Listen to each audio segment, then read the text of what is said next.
किस किस का प्लान है कि 50 लाख या 1 करोड़ यहाँ से लेके जाना है? जैसे आप लोगों में आईआईटी बॉम्बे जाने का प्लान कितने लोगों का है?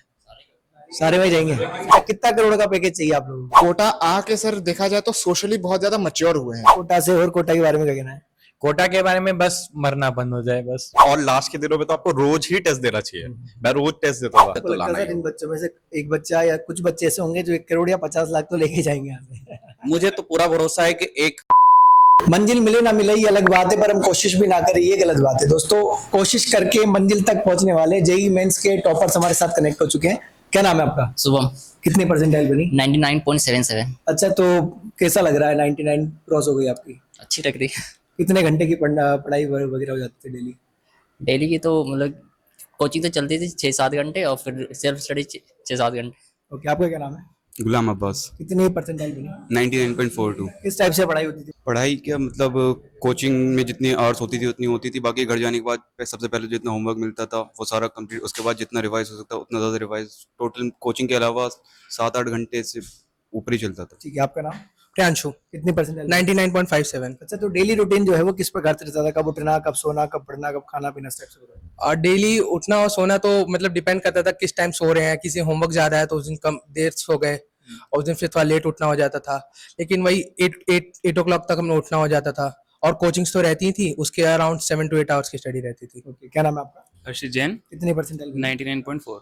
अच्छा, टीचर का जो गाइडेंस होता है क्या उसको फॉलो कर ले तो क्रैक हो जाएगा, फिर कुछ और भी करना पड़ता है? नहीं सर, टीचर्स का गाइडेंस इनफ है, उससे बाहर तो जाओ मत, मतलब वो तो फिर आपको हार्म ही करेगा।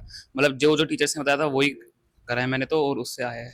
अच्छा, क्या नाम है आपका? शौर्य गुप्ता। कितनी परसेंटाइल बनी? मेरी 99.76। अच्छा, तो बात करें टेस्ट की, तो टेस्ट वगैरह देने से कितना इंपॉर्टेंट रोल प्ले हो जाता है एग्जाम? टेस्ट तो सबसे इम्पोर्टेंट है। मेरे इतने टेस्ट की वजह से ही बने हैं, और टेस्ट से गलतियां सीखने को जो मिलती है ना, वो सबसे मेन रोल प्ले करती है मेन एग्जाम वाले दिन।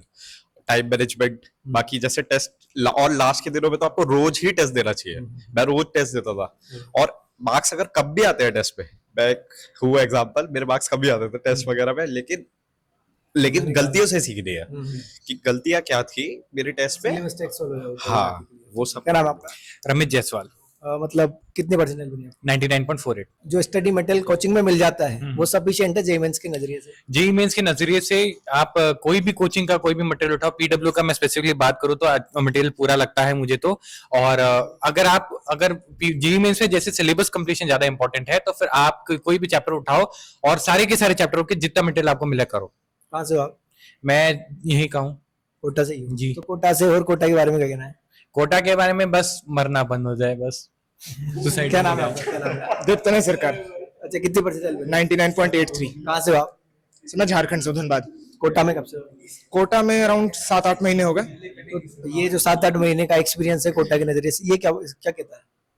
सर कोटा आके सर देखा जाए तो सोशली बहुत ज्यादा मैच्योर हुए हैं। ये मेरा मेन टेक अवे यहाँ, क्योंकि अकेला रहना होता है, वहां तो पेरेंट्स रहते हैं, साथ में दोस्त भी रहते हैं।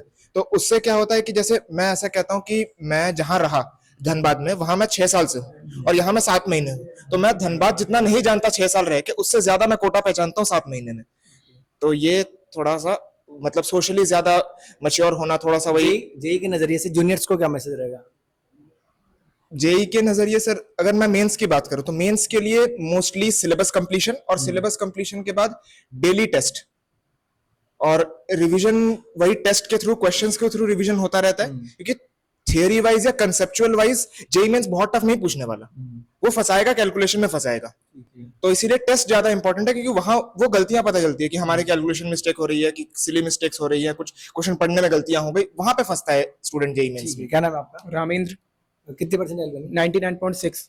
तो अब क्या प्लान है? मतलब सेकंड राउंड जो होगा उसकी प्रिपरेशन है एडवांस? नहीं, मेनली मतलब अब फोकस एडवांस पे है, और मतलब एडवांस में ही रैंक लानी है, क्योंकि मतलब जेई मेन भी अच्छा है, पर हाँ एडवांस में क्रैक करके कौन सा कॉलेज जाने का प्लान रहेगा कि नहीं? ट्राई तो आईआईटी बॉम्बे मिल जाए। कौन सी ब्रांच? सीएसई।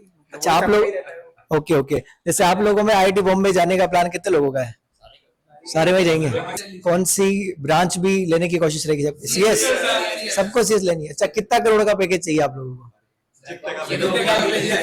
जितने का मिले, कम से कम 5 करोड़। अच्छा, डिस्कस चल रहा था जब कुंदन सर बता रहे थे तो कि भाई यदि आप Tier 1 लाते हैं तो आपको 1 करोड़ मिलेगा, और Tier 2 से 10 के बीच में आते हैं तो आपको 50 लाख मिलेगा। तो किस किस का प्लान है कि 50 लाख या 1 करोड़ यहाँ से लेके जाना है? कौन बताएगा इसका आंसर? सबका ही प्लान है, किसको नहीं इसके लिए क्या करना पड़ेगा? पढ़ाई एडवांस में रैंक लानी है 2 से 10 के बीच 50 लाख के लिए, और AIR 1 आ गई तो फिर मजे ही है, सोना ही सोना है। कुंदन सर भी हमारे साथ कनेक्ट है। सर, बच्चों का मेंस क्लियर हो चुका है, अब इनको क्या करना चाहिए एज गाइडेंस? हमने इनको यही बोला है कि इन्होंने जो मेहनत करना था एक बेसिक लेवल का वो कर लिया और इसमें ये लोग शाबाशी के पात्र हैं। इनको अब जेई एडवांस के लिए जो बचे हुए 3 महीने हैं उसमें कोटा में ही रह के और अच्छा एक्सेल करना है। यहाँ के गाइडेंस, यहाँ के टीचर, सारे टीचर इनके अच्छे हैं और अभी भी इनके पीछे ही लगे रहेंगे, क्योंकि हमारा कंबाइंड एफर्ट यही है कि इनका अंडर 100 तो आए और इसके लिए ये प्रॉमिस भी कर चुके हैं कि हम लाएंगे ही और टारगेट भी IIT मुंबई कंप्यूटर साइंस से आपको तो लगता है लाना सर ही इन बच्चों में से एक बच्चा या कुछ बच्चे ऐसे होंगे जो 1 करोड़ या 50 लाख तो लेके जाएंगे यहाँ से? मुझे तो पूरा भरोसा है कि एक ही को मिलेगा तो एक तो होना चाहिए, है ना। और इसके अलावा और भी बच्चे हैं लेकिन वो 12th में उनका बोर्ड चल रहा है तो इस वजह से वो हमारे साथ अभी नहीं आए।